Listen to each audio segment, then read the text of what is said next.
rápidamente vamos a hacer un resumen del SPREW de la enfermedad celíaca.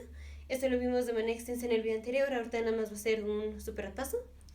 Entonces, enfermedad celíaca o SPREW celíaco, esta va a ser una enteropatía por gluten. Ahora, el principal ingrediente del gluten es la gliadina. Entonces, lo que pasa es el paciente produce anticuerpos en contra de la transglutaminasa del tejido. Y estos anticuerpos pueden ser IgA, que principalmente son IgA, pero también pueden ser IgGs. También el paciente va a producir anticuerpos en contra de péptidos desaminados de la gliadina. Y estos anticuerpos también son IgA principalmente, también pueden ser IgG. Y también vamos a tener anticuerpos en contra del endomicio. Y esos anticuerpos son IgA. Y esto se va a dar porque el paciente es más sensible o tiene una reacción de hipersensibilidad a los péptidos desaminados de la gliadina.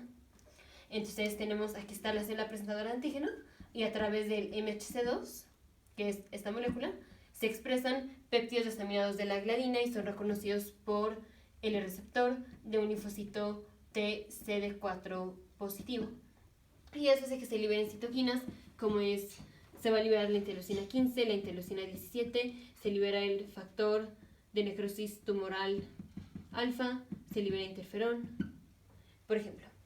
Y eso es lo que hace que tengamos daño al intestino delgado, que principalmente las zonas afectadas son el duodeno y la parte proximal del yeyuno. Entonces, patofisiología, ya la vimos. Asociaciones es los pacientes que tienen enfermedad celíaca. Podemos decir que esa es una reacción de hipersensibilidad tipo 2 porque el paciente genera anticuerpos. Entonces, ¿qué otras son reacción de hipersensibilidad tipo 2?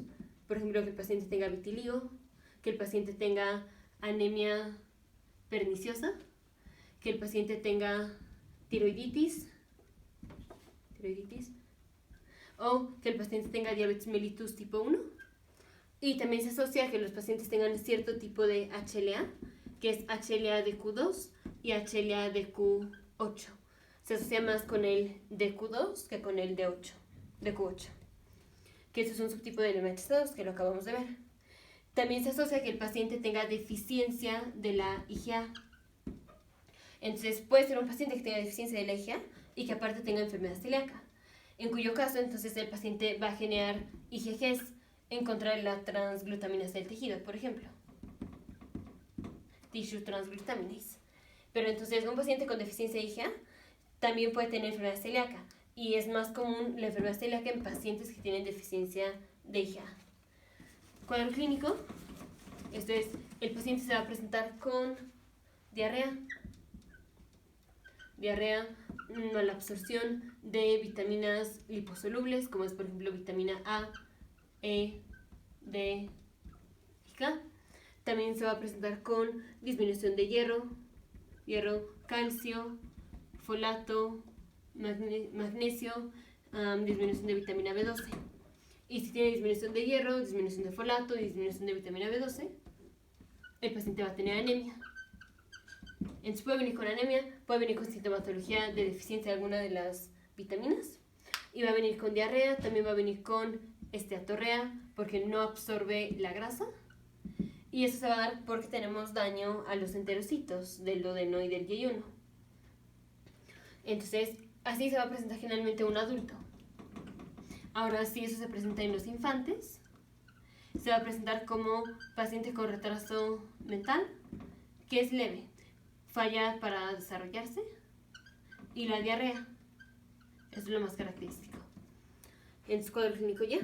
Ahora, los pacientes que vienen con enfermedad celíaca se asocia a que tengan dermatitis herpetiformes, que esto es, el paciente tiene infiltrados de la IgA en las papilas dermales. Y esto principalmente se da en la región de los codos y de las rodillas. Ya esto lo vimos más específico en videos anteriores. Ahora, diagnóstico vamos a hacer evaluación para paciente que viene con mala absorción. Entonces, la evaluación completa del paciente que viene con mala absorción es hacer un cultivo de materia fecal, hacer un frotis de leucocitos de la materia fecal, inspección de la materia fecal para ver si tenemos quistes o huevos de parásitos. Vamos a hacer tinción Sudán negro, este es de la materia fecal, para ver si tenemos esteatorrea. Y pues las pruebas ya para ver si el paciente tiene enfermedad celíaca. Este es el mejor estudio inicial. El mejor estudio inicial es encontrar los anticuerpos en contra de la transglutaminasa del tejido. Esta es la prueba más sensible y más específica. Ahora, otras cosas que podemos encontrar son los anticuerpos en contra de la gliadina y anticuerpos anti-endomicio. Ahora, otra prueba que vamos a hacer para diferenciar si la razón por la cual el paciente viene con diarrea es por trastorno del intestino delgado o es por deficiencia pancreática, hacemos la prueba de xilulosa D. Ahora, básicamente la prueba de xilulosa D es si tenemos bien o digamos está intacta la mucosa del intestino delgado, si se puede absorber la xilulosa y entonces vamos a tener un aumento de xilulosa en la sangre y por tanto en la orina, porque de la sangre la vamos a filtrar y la vamos a pasar a la orina. Y no requerimos de enzimas pancreáticas para la absorción de la xilulosa D. Entonces, si a un paciente le hacemos la prueba de xilulosa D, le damos xilulosa D, y no aumenta la xilulosa en la sangre ni en la orina, es que no tenemos intacta la mucosa del intestino delgado. Entonces, en esos pacientes vamos a tener una prueba anormal de xilulosa D. En cambio, los pacientes con deficiencia de enzimas pancreáticas tienen bien la prueba de xilulosa D porque no requerimos de enzimas pancreáticas para eso. A todos los pacientes les vamos a hacer una biopsia, la biopsia del duodeno principalmente. Ahora, en la biopsia vamos a encontrar infiltrados de linfocitos, vamos a encontrar atrofia de las vellosíades y vamos a tener hipertrofia de las criptas. Entonces, hiperplasia es que vamos a tener un aumento de las células, o sea, un aumento del número de las células en las criptas. Eso es hiperplasia. Entonces, vamos a tener hiperplasia, atrofia de las vellosíades y un infiltrado de linfocitos. Entonces, recordemos que aquí está el esófago, aquí está el estómago, primera porción, segunda porción, tercera porción, cuarta porción del duodeno. Ahora el intestino delgado lo pusimos así, pero no es así de fácil, está todo así, arriscado. Así. Todas estas son vellosíades. Así, estas son vellosíades. Y recordemos que cada vellosía está compuesta de células, estas son células. Entonces, estas vellosíades son las más que puse aquí. Y esto que estoy poniendo son células. Entonces, las vellosíades están compuestas por células. Y aquí el infiltrado de linfocitos y los anticuerpos y todo eso hacen daño y ya no vamos a tener las vellosíades, sino que tenemos así, como atrofia de las vellosíades, o sea, se ve menos marcado la protuberancia de las vellosíades. Eso lo vamos a encontrar en la biopsia y la biopsia la hacemos no tanto para hacer diagnóstico, sino para excluir que el paciente no venga con una complicación, que es el linfoma de linfocitos T. Para eso hacemos la biopsia. Complicaciones es, estos pacientes tienen riesgo de desarrollar linfoma. Me faltó tratamiento. Bueno, complicaciones es el paciente puede desarrollar linfoma de linfocitos T, puede desarrollar un adenocarcinoma del intestino delgado, que generalmente va a ser en el duodeno o en el yeyuno, que son las partes más comúnmente involucradas en la enfermedad celíaca, más la deficiencia de los nutrientes, como deficiencia de hierro, deficiencia de vitaminas liposolubles, por ejemplo. El tratamiento es que el paciente no consuma cosas que contienen gluten.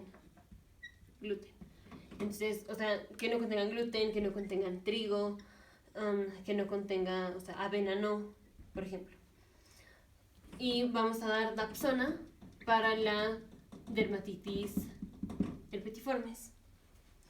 Ahora, el cuadro clínico generalmente se va a presentar como que el paciente viene con lo que vimos, diarrea, y así, pero que a pesar de que el paciente ya no está tomando lácteos, sigue con la diarrea, porque podemos pensar que la diarrea es por intolerancia a la lactosa y entonces los pacientes dejan de consumir productos que contienen lácteos, pero vamos a seguir con persistencia de los síntomas porque es el gluten. Entonces se va a presentar con diarrea que no se le resuelve al quitar los lácteos y que generalmente cuando el paciente consume algo que contiene gluten, como es principalmente el pan, va a desarrollar los síntomas. Ahora se quita si ya no consumimos esto, y también esto hace que disminuyan los niveles de los anticuerpos. Esto es de tratamiento, más suplemento de las cosas que tengamos deficiencia, vitaminas, hierro, folato, vitamina B12 y así. Y diagnóstico diferencial es que otras cosas producen diarrea. Entonces, como diagnóstico diferencial tenemos enfermedad de intestino inflamado, enfermedad de intestino irritable, tenemos una diarrea, una gastroenteritis infecciosa, pero eso pues sería más raro, el paciente vendrá con fiebre y no se presentaría así de forma recurrente cada vez que el paciente consume pan, por ejemplo. Pero también inspeccionamos para esto. También vamos a tener la colitis microscópica,